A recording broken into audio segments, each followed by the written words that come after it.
Hello YouTube, welcome back to the Web Gear Review. I'm your host, the Web Gear Guy.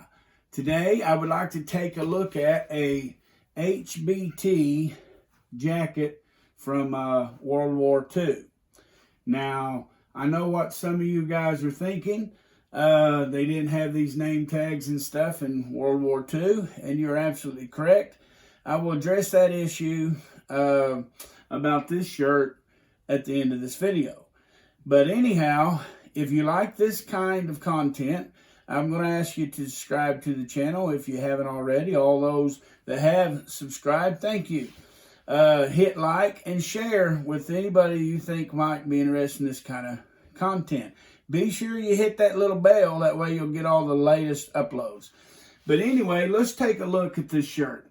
Now, it was in like 1941 when the quartermaster started switching the uniform from the blue denim that they once had to this HBT material. That is HBT stands for herringbone twill. Herringbone twill was a cotton fabric that had this herringbone weave to it.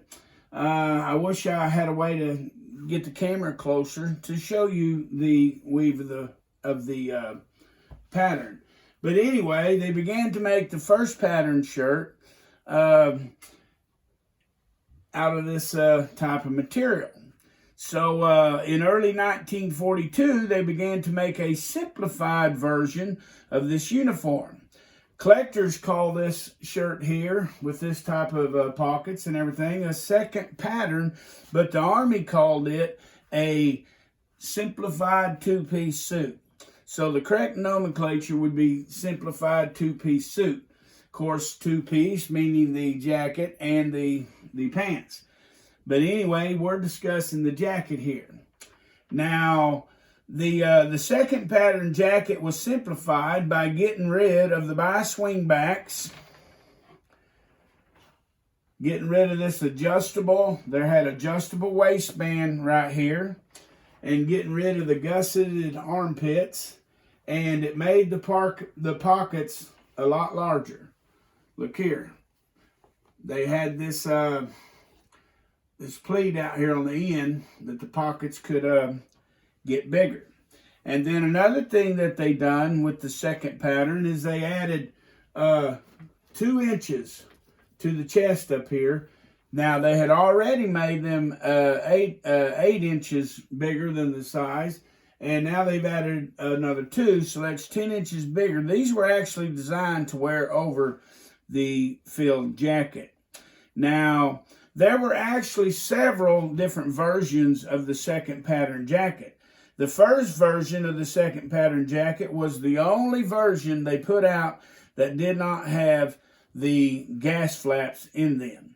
And this was the 45B, and which was only made for a brief time in 1942 and early 1943.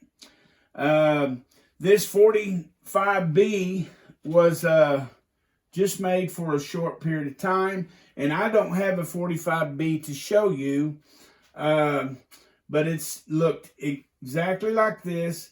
It just simply did not have the gas flaps added to it. Now, the next version that they come up with in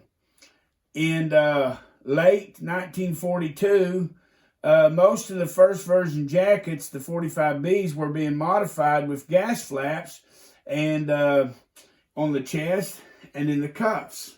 If you'll see here, they began to take the 45B and they began to add these gas flaps to it. See this gas flap right there? This gas flap runs all the way up here and it keeps gas from going in there. If you'll look at the cuffs here on these buttonholes, see that? The buttonholes do not go all the way through because it has the gas flaps sewed over them. That way any blistering agents cannot get through the hole and get on your skin. So this next version that they had made in January of 43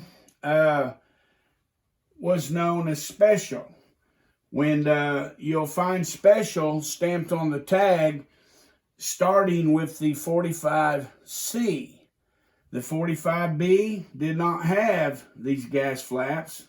Other than that, it was just like this. The 45C was identical to the 45B, except they began to add, like I said, the gas flaps. Now, that's the difference in those two there. Now, the 45C jacket was, like I said, totally identical to the first one, except for the gas flaps. And can you see these little buttons up here? This was for a gas hood, where that a hood would be attached to the jacket, and it could go over your head, and then it could prevent it gas from getting on your head. Now, the 45C, which this is not, I do not have a 45B and a 45C. This particular one here is a 45D, okay? Now, in March 1943, the 45C version was replaced with the 45D version right here, which eliminated the shoulder yoke. So the 45D is identical to the 45C version, with the gas flaps right here on the cuffs, the gas flap all up the center of the shirt here. Let me undo some of these buttons here. See that gas flap buttoned in there? It was identical to that, but it had the shoulder yoke was removed from the uniform. Now, let's talk about the color. Now, during 1942, the sage green color that the first pattern HBT shirts was made in was unacceptable. After lengthy testing and field trials, the various colors of camouflage pattern, the quartermaster decided that the olive drab shade number 7 was best. The OD uniforms entered production in early 1943, and that's what this particular one here would be. The 45D model was manufactured throughout the end of World War II in both sage green and OD number 7. The manufacturers was allowed to use the stock of their old material up, and that's exactly what they did. So this in here, I believe, is an OD number 7. Now, these faded really bad. In fact, you needed to wash them in the same batch and stuff, because you'd end up with a difference in color. If you'll note up here on the back of this collar, you can see how this is kind of faded different from this here. I believe it's faded. That could be the old sage green on the OD used on that collar there. I am not for sure. But anyway, they did produce the 45D in OD number 7 and the Osage green. Now, the 42B and the 42C was also produced at the same time, because they were allowed to use existing contracts up. So you'll find a few of them out there, but most of the ones you're going to find anymore probably are these 45D versions of the second pattern. Now, the quartermaster did differentiate the uniforms made in the two different colors by assigning them two separate stock numbers. Now, let's get back to these tapes right here.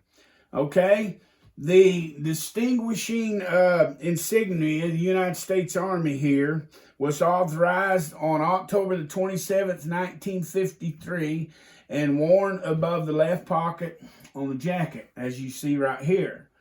And a name tape was added above the right pocket, right here, that you can see, with the soldier's last name.